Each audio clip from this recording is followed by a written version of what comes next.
Jason Isaacs, you're known for being very vocal on Twitter, and you come up with pithy, witty remarks in 140 characters or less. I've got some subjects here, some categories, things that are hot topics, things that are going on. You do realise I sit there for hours fiddling with these things, trying to whittle it down from 142 characters to 141, and then think that's not funny enough and change it. So it's never off the cuff. That's the joy of Twitter. Let's see how well you do here. I'm going to throw some subjects at you. I'm going to have low expectations. And they're really high. They're incredibly Go high. Right, first of all, what are your thoughts on Brexit? Who's got any thoughts on Brexit? Certainly not the British government or any people negotiating for us. It's a catastrophe from every direction. The clowns negotiating it weren't in favour of it in the first place anyway. That's an ideal team to send in. What are your thoughts on aliens? I think one of the Star Trek directors has done a movie about alien abduction, has interviewed some very impressive people. He's utterly convinced it's really happening, and people are being anally probed in all the wrong ways all over the world all the time. I'm trying to keep an open mind and closed buttocks. What are your thoughts on Netflix as a platform? Oh, fantastic. I found it to be a joy, and also I watch. I'm a Netflix. I'm a binging junkie, so it's an amazing way to watch, and they're an amazing company to work for. And they pay me. What are your thoughts on Elon Musk's Mars travel and Richard Branson's Virgin Galactic? Is that something you'd be interested in? I met the first African-American woman astronaut recently as part of the Star Trek publicity tour, and she told me something amazing, which is that both Richard Branson and Elon Musk get a lot of money from NASA. I thought they were funding it personally. So my thoughts are, I'll go in the second tranche of visitors. Thanks very much. What are your thoughts on the rise of Donald Trump?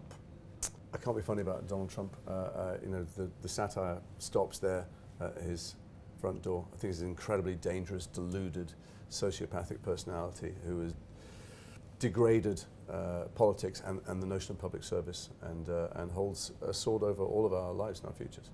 What are your thoughts on typecasting? Well, there's no such thing as typecasting. You get type offered things. Okay. You don't have to take the job unless you're broke. So I'm very often asked if I'd like to do something, and it's just a rerun of something I've already done. Okay. And when I can, I say no. And if it's somewhere really lovely and it's the kind of paycheck that will allow me to do 3 or 4 fun indies afterwards, I maybe twice in my life said yes. One of those movies collapsed, thank God, before we started. And the other one is I have the stink of shame around me for all time. What are your thoughts on Twitter as a platform? Well, I personally am very confused about what I'm meant to be doing. I get very angry about Trump and injustice in the world when I'm speaking to the converted, apart from the fascists and bots who troll me and then I engage with them for what reason I don't know. I think it's an amazing medium for people who are oppressed and can't get their voice out. I also think it has helped to devalue real journalism and people who are following, not just Twitter but other forms of social media, are increasingly find it hard to tell the difference between proper journalism where things have been fact-checked and corroborated and real journals who are seeking the truth and other people who are just pumping lies out. So it's just a medium. It's like one of my thoughts on the pen and paper. It's how it's used and who's reading it. What are your thoughts on Vladimir Putin? Well, Putin is the richest man in the world, and he's been president and prime minister and will be president again. And he's an unstoppable and dangerous force. He's at least more, and he is single-handedly in many ways responsible for destabilizing the West and the rise of the right and Trump's election and the Brexit vote. And he's put in, all these things are incredibly well documented, and it's odd how Trump and his supporters want to dismiss it when you can't dismiss the findings of every intelligence service in the world. And what my thoughts are, I'm scared shitless of him, as we all should be. Yeah. What are your thoughts of the #MeToo campaign on Twitter?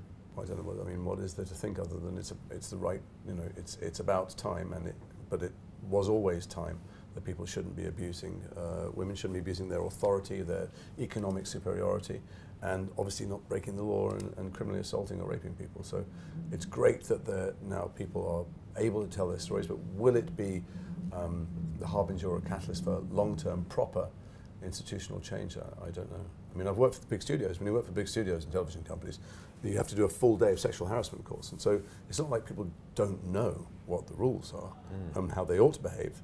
It's are the mechanisms in place for those things to be challenged, for there to be consequences if you break them. What are your thoughts of the rise of serialised TV, released at once but a very long form way of storytelling versus films? It's confusing for me because I like watching it like that. But then if you work on something for many months or for, a year or longer, and then it's out and gone.